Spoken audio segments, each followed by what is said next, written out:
அறம் செய்ய விரும்பு. இந்த ஒரு எண்ணத்தில் ஆரம்பிச்சதுதான் அகரம். அத்தனை பேர் அத்தனை பிரச்சனைகள் இருக்கு. ஒவ்வொருத்துக்கும் வந்து ஒரு ஒரு விதமா தனி மனிதர்களா நிறுவனங்களா வந்து நிறைய உதவிகளும் நிறைய மாற்றங்களும் இந்த சமுதாயத்தில் செஞ்சுட்டு இருக்காங்க. நான் நடிக்க வந்ததுக்கு அப்புறமா 2006 எனக்கு என்ன நடந்துட்டு இருக்குது, எனக்கு எப்படி இவ்வளவு அன்பு கிடைக்குது, இவ்வளவு அன்பு இவ்வளவு மரியாதை, இப்படி ஒரு இடம் கொடுத்துருக்காங்களே, நான் என்ன திரும்பி செய்ய முடியும் அப்படிங்கிற நன்றி உணர்வு தான் அகரம். அந்த அகரம் எனக்கு வழி காமிச்ச ஞானவேல் அவர்களுக்கு நான் எவ்வளவு நன்றி சொன்னாலும் பத்தவே பத்தாது. தங்கைகளா தம்பிகளா 15 வருஷம் ஆயிடுச்சு விதை. எப்படி இருக்கீங்க? இதெல்லாம் பார்க்க எப்படி இருக்கு?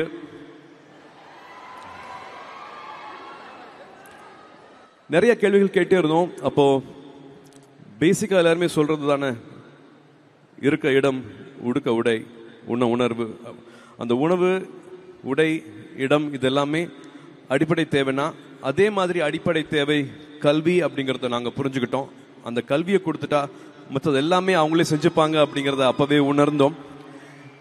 எப்படி இதை செய்ய போறோம், எப்படி இதை சரியா செய்ய போறோம் அப்படின்னு தேடிட்டு இருக்கும் போது கிராஸ் ரூட் லெவல்ல போய் நம்ம அதை கத்துக்கலாம், உண்மையா என்ன நிலவரம், என்ன நடந்துட்டு இருக்கு அப்படிங்கிற கத்துக்கலாம் அப்படிங்கறதுக்காக ஒரு பழங்குடி ஒரு பள்ளி, அரசு பள்ளிக்கு போய் நம்ம அதை தத்து எடுத்துட்டு உதவிகள் செஞ்சு என்னன்னு கத்துக்கலாம் அப்படின்னு போய் பார்த்தோம். அப்பதான் அங்க 6ஆவதுல இருந்து 12ஆவது படிக்கிற மாணவர்களோட குடும்ப சூழல், அவங்க வாழ்வாதார சூழல், அவங்க எந்த நிலைமையிலிருந்து படிக்க வராங்க, எதனால வந்து பாதியிலே படிப்பை விடுறாங்க, என்னென்ன பிரச்சனைகள் அங்கே நடக்குது அப்படிங்கறத வந்து நேரடியாக அங்களால பார்க்க முடிஞ்சது. இது எல்லாத்தையும் எப்படி செய்யலாம், அந்த படிப்பை நம்பணுமே அப்படிங்கறதுக்காக வந்து ஹீரோவா ஜீரோவா அப்படின்னு ஒரு சின்ன ஒரு குறும்படம் எடுத்தோம். அதுல விஜய் அவர்கள் நடிச்சாரு, மாதவன் அவர்கள் நடிச்சாங்க, என்னோட ஜோ நடிச்சது, நாங்க 4 பேர் சேர்ந்து நடிச்சது. எல்லா கிராமத்துக்கும் எல்லா பள்ளிகளுக்கும் வந்து அரசு கொண்டு போய் அதை சேர்த்தாங்க. அப்பவும் அங்க தெரிஞ்சுக்கிட்ட விஷயம் வந்து படிக்கணும் அப்படிங்கிற ஆர்வம் இருந்தாலும் டீச்சர் இருக்க மாட்டாங்க, சில டைம் வந்து வசதி இருக்காது, வெறும் காலேஜ் அப்ளிகேஷன் வாங்குறதுக்கு கூட காசு இருக்காது, ஆனா படிக்கணும் அப்படிங்கிற ஆசை இருக்கும். பணம் ஒரு பிரச்சனையா இருக்கவே கூடாது, பணம் பிரச்சனை இல்லாம இருந்துன்னா அவங்க படிச்சிருவாங்கல்ல.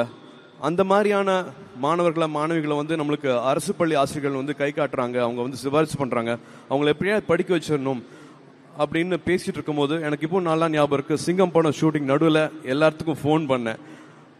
ஒற்றை சிந்தனை இருக்கிறவங்க எல்லாத்துக்கும், அதே மாதிரி சிந்தனை இருக்கிறவங்க எல்லாத்துக்கும் ஃபோன் பண்ணி உதவி செஞ்சீங்கன்னா இவங்க எல்லாம் படிப்பாங்க அப்படின்னு சொன்னதுல 1 கோடி ரூபாய் கிடைச்சது. ஆளுக்கு 10 லட்ச ரூபா 10 லட்ச ரூபா அப்படின்னு 1 கோடி ஒரு தொடக்கம் அப்படிங்கிற நிகழ்ச்சி பண்ணோம். விஜய் டிவி கூட என்னோட அண்ணன் /சித்தப்பா கமல் சார் அவர்களும் அப்ப இருந்தே எங்களுக்கு துணையா இருக்கிறாரு. அந்த நிகழ்ச்சி பண்ணதுக்கு அப்புறமா நிறைய பேர் வந்து அன்பு கொடுத்தாங்க, நிறைய பேர் வந்து மாணவர்கள் வந்து அப்ளிகேஷன்ஸ் அனுப்பிச்சாங்க, ஏகப்பட்ட அப்ளிகேஷன்ஸ். நாங்க 100 பேரை படிக்க வைக்க போறோம் அப்படின்னு ப்ராமிஸ் பண்ணோம். பட் அதுல எப்படியாவது 160 பேரை படிக்க வச்சே ஆகணும் அப்படிங்கிற நிலைமை வந்துச்சு. 100 பேருக்கு தான் பட்ஜெட் இருந்தது, 60 பேருக்கு பட்ஜெட் அப்ப இல்ல. திரும்பி கால் பண்ணோம். அப்ப நல்லுள்ளங்கள் எல்லாருமே ஒன்று சேர்ந்தாங்க. நிறைய கல்லூரிகள் வந்து இலவசமா அவங்களோட சீட்ஸ் கொடுக்கறேன் அப்படின்ட்டு முன் வந்தாங்க. அந்த பயணம், அந்த உறவு இப்ப வரைக்கும் அது போகவே இல்லை. 160 சீட்ல ஆரம்பிச்சது இப்ப 15 வருஷம் கழிச்சு இப்ப கிட்டத்தட்ட 6000 மாணவர்களுக்கு மேல நம்ம கொண்டு போய் சேர்த்திருக்கோம்.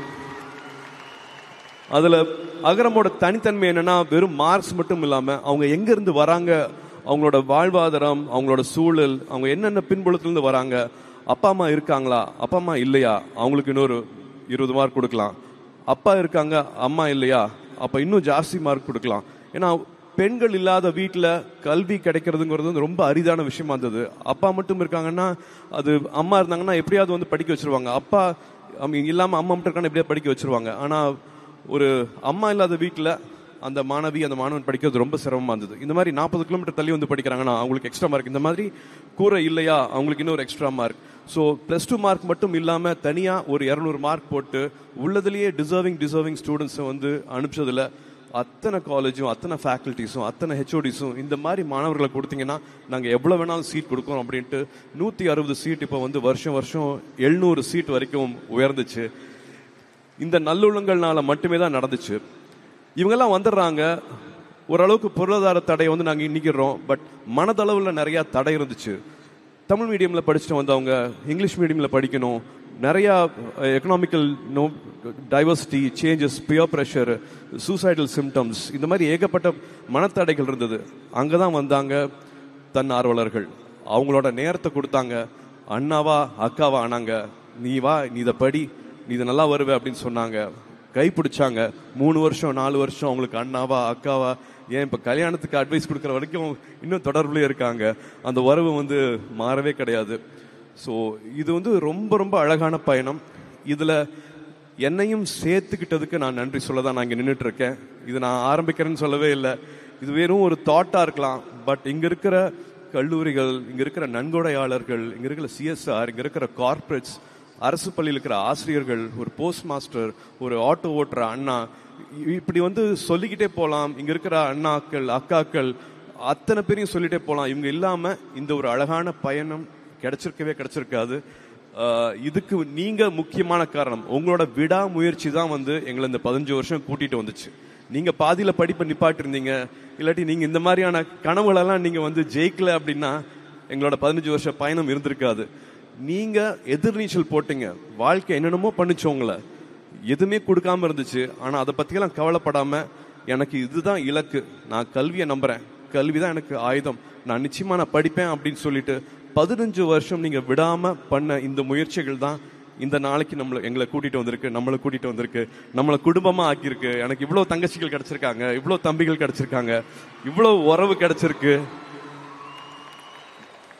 இது மட்டுமே பண்ணாம வந்து நீங்க திரும்பி கொடுத்துருக்கீங்க. நான் இப்பதான் அண்ணன் சொல்லிட்டு இருந்தேன், நான் வந்து அகரம் ஆரம்பிக்கும் போது எனக்கு 35-36 வயசு இருக்கும்.